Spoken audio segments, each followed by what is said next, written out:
Hi everyone, hope you're having a great week or at least some great reads. Unfortunately today I don't think I can help you with that.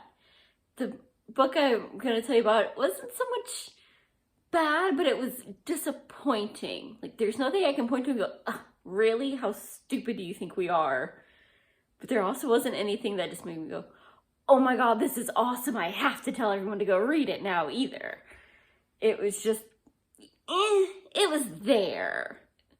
Like, if you just want some kind of distraction while you're waiting for another book to come out, this will probably fill the void, but I didn't get excited about it.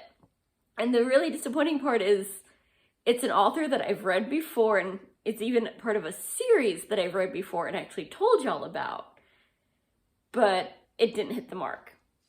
Today we have for you The Third Gate by Lincoln Child. And you might recognize that name from an earlier video because I've actually already told you about this specific series. It's his Jeremy Logan series. And yeah, normally they're really good. And according to the summary, this should have been as well. But it just, something about it was just kind of lacking. It was like he was trying too hard to build the suspense and keep things from being easily figured out and keep it till the end so you're not like, okay, we've hit the main part, let's wrap this up. But in doing so, it didn't quite feel, complete. Like it didn't feel like it flowed the way that it should. It didn't really have that magic to it that he normally does. And one of the characters a couple of them kind of bugged me a little bit, but it's just, that's how they were supposed to be. They weren't supposed to be, oh my god, I love these folks. Are they the good guy, are they bad guy, or are they just stupid in the way kind of things. Because we start off with this doctor who's, working in the hospital and freaking out because, understandably, his wife was in a huge wreck and died on the table while he was working on her.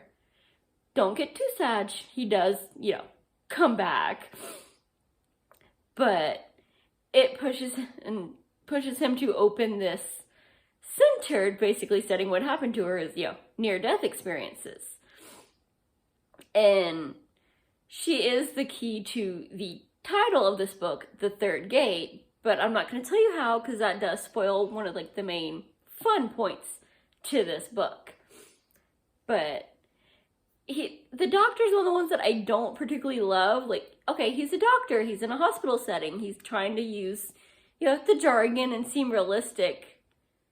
But this is a book, not a medical drama, not something I picked up out of, the medical kind of a supposed to be book. It's like, oh, this is where all our medical dramas are, or TV show. This is just a, supernatural adventure book. And he's trying to use every doctor word that he knows to prove that, hey, I've done some research. I know actually a little bit of this jargon now. Let me throw it at you.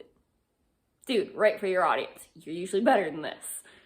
So it wasn't it kind of fit the scenario, but not the audience. And so, we've got him at his, near-death study place and calling in Jeremy Logan. But he's like, we're gonna have you, but I'm not gonna tell you till we're in the plane where we're going and what I wanted you for. And it's supposed to be really cool because it's about ancient Egypt. And this guy has found something that he thinks is gonna just turn the world on its head, but he won't tell anybody what because he's just very super mysterious. And everybody wants in on my business because I always find the coolest things that nobody knows about and tries to steal it from me because I'm the best. So I'm going to be super sneaky. And so, you kind of want to punch him in the face, but he is kind of cool.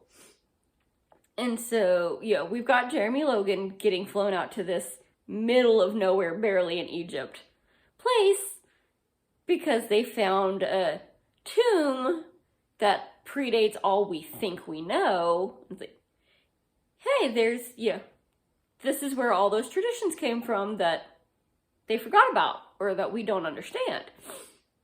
And that's really freaking cool stuff. But we don't really get as much of that as I would like. It's more getting through, everything to find this final piece, because, well, if you know anything about ancient Egypt and their burials, it's, chamber upon chamber, there's always traps and curses and all kinds of cool stuff. I mean, dude, watch The Mummy. You can't just walk right in. No, you gotta have some really cool stuff going on. Which, so much fun. But this case, it wasn't as much about that as just kind of, it was background to what was actually going on at the site, like with the people and the actual area and the troubles that caused and kind of infighting more than actually about the discovery and how everything ties to this third gate that's so mysterious and what the heck this has to do with some doctor studying people that used to be dead. It's like, what's going on? We finally find it out, but for me, I wanted more of that. It was built up more than what it should have been. It wasn't bad. There was nothing like, oh, this is slow, this is boring, but it didn't move fast enough or contain enough of what I thought it would, as opposed to what it was really mostly about. Good character study. It is kind of a bit of a whodunit, but which, that's not bad if that's what you want, but that wasn't what I thought I was getting. And it wasn't quite in the style that I expected from, this author that I've read so much before. So, maybe pick it up. Maybe you were thinking about it and now it's off the TBR. But I hope this, helps you make a decision on what to read next. Have a good night, and I will see you next time. Bye!